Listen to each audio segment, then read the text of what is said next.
2 Chronicles 27. Reign of Jotham. Jotham was 25 years old when he began to reign, and he reigned 16 years in Jerusalem. His mother's name was Jerusha, the daughter of Zadok. And he did what was right in the eyes of the Lord according to all that his father Uzziah had done, only he did not invade the temple of the Lord. But the people still followed corrupt practices. He built the upper gate of the house of the Lord, and did much building on the wall of Ophel. Moreover, he built cities in the hill country of Judah, and forts and towers on the wooded hills. He fought with the king of the Ammonites and prevailed against them. And the Ammonites gave him that year 100 talents of silver, and 10,000 cores of wheat and 10,000 of barley. The Ammonites paid him the same amount in the second and the third years. So Jotham became mighty, because he ordered his ways before the Lord his God. Now the rest of the acts of Jotham, and all his wars, and his ways, behold, they are written in the book of the kings of Israel and Judah. He was 25 years old when he began to reign, and he reigned 16 years in Jerusalem.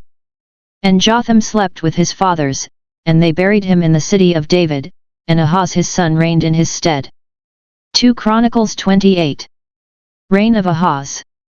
Ahaz was 20 years old when he began to reign, and he reigned 16 years in Jerusalem.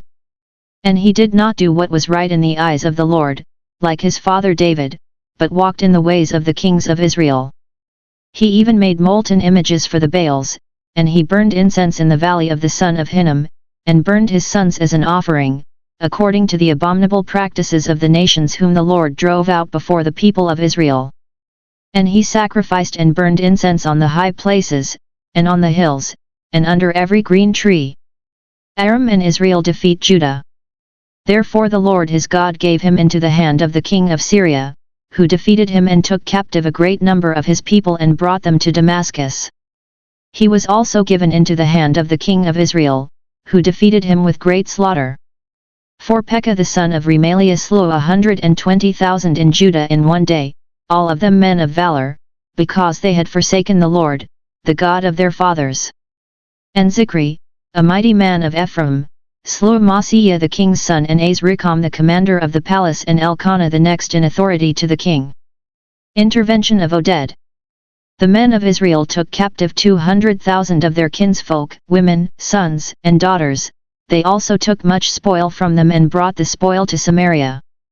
But a prophet of the Lord was there, whose name was Oded, and he went out to meet the army that came to Samaria, and said to them, Behold, because the Lord, the God of your fathers, was angry with Judah, he gave them into your hand, but you have slain them in a rage which has reached up to heaven. And now you intend to subjugate the people of Judah and Jerusalem, male and female, as your slaves. Have you not sins of your own against the Lord your God? Now hear me, and send back the captives from your kinsfolk whom you have taken, for the fierce wrath of the Lord is upon you. Certain chiefs also of the men of Ephraim, Azariah the son of Johanan, Berechiah the son of Meshelemeth, Jeizkiah the son of Shallum, and Amasa the son of Hadlai, stood up against those who were coming from the war, and said to them, You shall not bring the captives in here, for you propose to bring upon us guilt against the Lord in addition to our present sins and guilt. For our guilt is already great, and there is fierce wrath against Israel. So the armed men left the captives and the spoil before the princes and all the assembly. And the men who have been mentioned by name rose and took the captives, and with the spoil they clothed all that were naked among them, they clothed them, gave them sandals, provided them with food and drink, and anointed them, and carrying all the feeble among them on asses, they brought them to their kinsfolk at Jericho, the city of palm trees. Then they returned to Samaria. Assyria refuses to help Judah. At that time King Ahaz sent to the king of Assyria for help. For the Edomites had again invaded and defeated Judah, and carried away captives. And the Philistines had made raids on the cities in the Shephelah and the Negeb of Judah, and had taken Beth Shemesh, Aijalon, Gedroth, Soko with its villages, Timnah with its villages, and Gimzo with its villages, and they settled there. For the Lord brought Judah low because of Ahaz king of Israel, for he had dealt wantonly in Judah and had been faithless to the Lord. So Tilgath-Pilneser king of Assyria came against him, and afflicted him instead of strengthening him. For Ahaz took from the house of the Lord and the house of the king and of the princes, and gave tribute to the king of Assyria, but it did not help him. Apostasy and death of Ahaz. In the time of his distress he became yet more faithless to the Lord, this same King Ahaz. For he sacrificed to the gods of Damascus which had defeated him, and said, Because the gods of the kings of Syria helped them, I will sacrifice to them that they may help me. But they were the ruin of him, and of all Israel. And Ahaz gathered together the vessels of the house of God and cut in pieces the vessels of the house of God, and he shut up the doors of the house of the Lord, and he made himself altars in every corner of Jerusalem. In every city of Judah he made high places to burn incense to other gods, provoking to anger the Lord, the God of his fathers. Now the rest of his acts and all his ways, from first to last, behold, they are written in the book of the kings of Judah and Israel. And Ahaz slept with his fathers, and they buried him in the city, in Jerusalem, for they did not bring him into the tombs of the kings of Israel. And Hezekiah his son reigned in his stead. 2 Chronicles 29. Reign of Hezekiah. Hezekiah began to reign when he was 25 years old, and he reigned 29 years in Jerusalem. His mother's name was Abijah the daughter of Zechariah. And he did what was right in the eyes of the Lord, according to all that David his father had done. The temple cleansed. In the first year of his reign, in the first month, he opened the doors of the house of the Lord, and repaired them. He brought in the priests and the Levites, and assembled them in the square on the east, and said to them, Hear me, Levites. Now sanctify yourselves, and sanctify the house of the Lord, the God of your fathers, and carry out the filth from the holy place. For our fathers have been unfaithful and have done what was evil in the sight of the Lord our God, they have forsaken him, and have turned away their faces from the habitation of the Lord, and turned their backs. They also shut the doors of the vestibule and put out the lamps, and have not burned incense or offered burnt offerings in the holy place to the God of Israel. Therefore the wrath of the Lord came on Judah and Jerusalem, and he has made them an object of horror, of astonishment, and of hissing, as you see with your own eyes. For lo, our fathers have fallen by the sword, and our sons and our daughters and our wives are in captivity for this.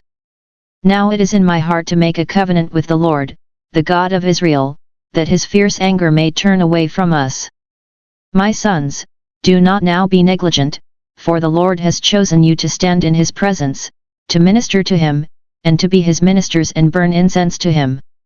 Then the Levites arose, Mahut the son of Amasai, and Joel the son of Azariah, of the sons of the Kohathites, and of the sons of Merari, Kish the son of Abdi, and Azariah the son of Jehalelel, and of the Gershonites, Jo the son of Psima, and Eden the son of Jo, and of the sons of Elizaphan, Shimri, and Joel, and of the sons of Asaph, Zechariah, and Mattaniah, and of the sons of Heman, Joel, and Shimei, and of the sons of Jeduthun, Shemaiah, and Utziel. They gathered their brethren, and sanctified themselves, and went in as the king had commanded, by the words of the Lord, to cleanse the house of the Lord.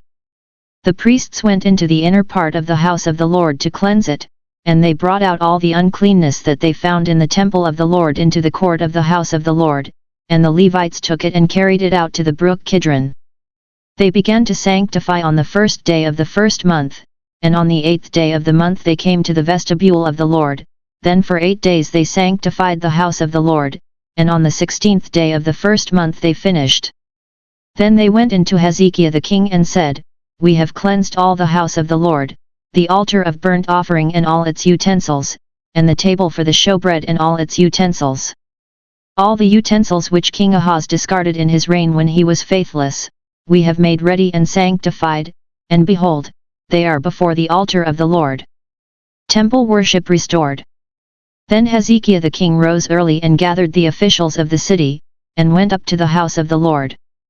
And they brought 7 bulls, 7 rams, 7 lambs, and 7 goats for a sin offering for the kingdom and for the sanctuary and for Judah.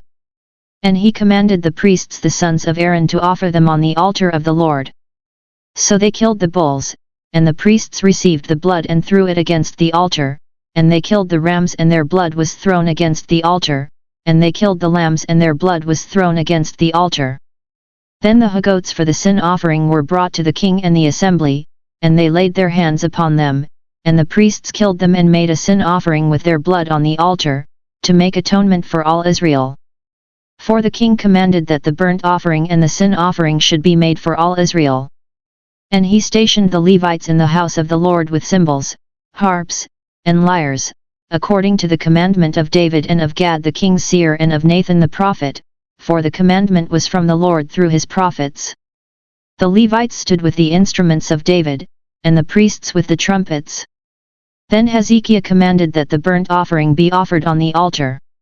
And when the burnt offering began, the song to the Lord began also, and the trumpets, accompanied by the instruments of David king of Israel.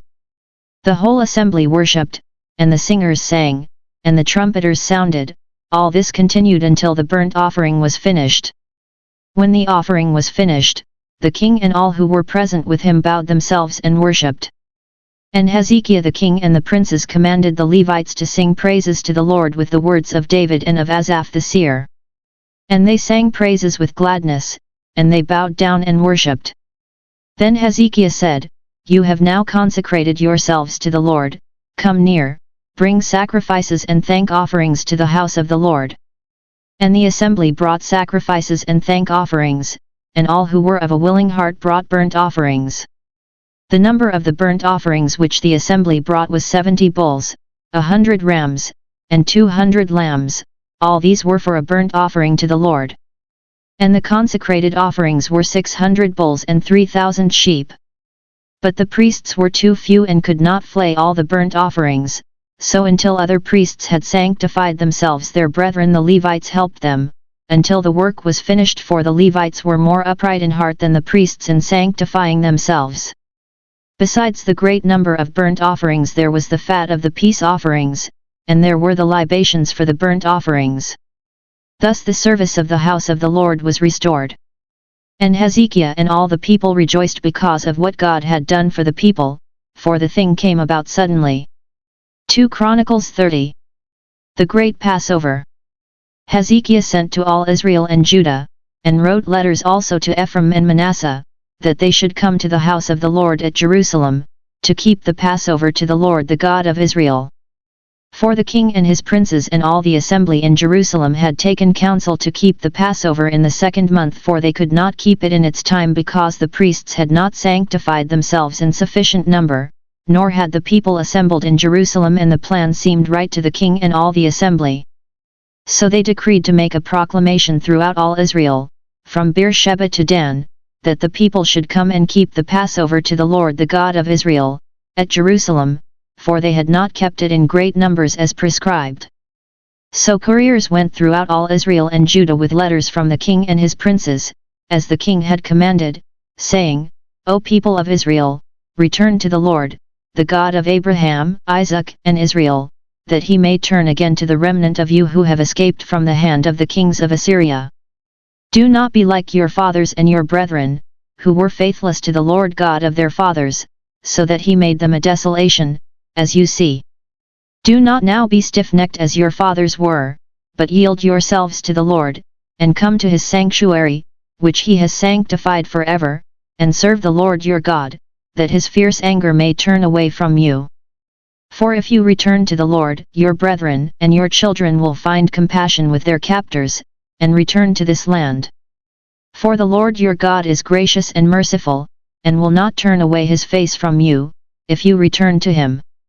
So the couriers went from city to city through the country of Ephraim and Manasseh, and as far as Zebulun, but they laughed them to scorn, and mocked them.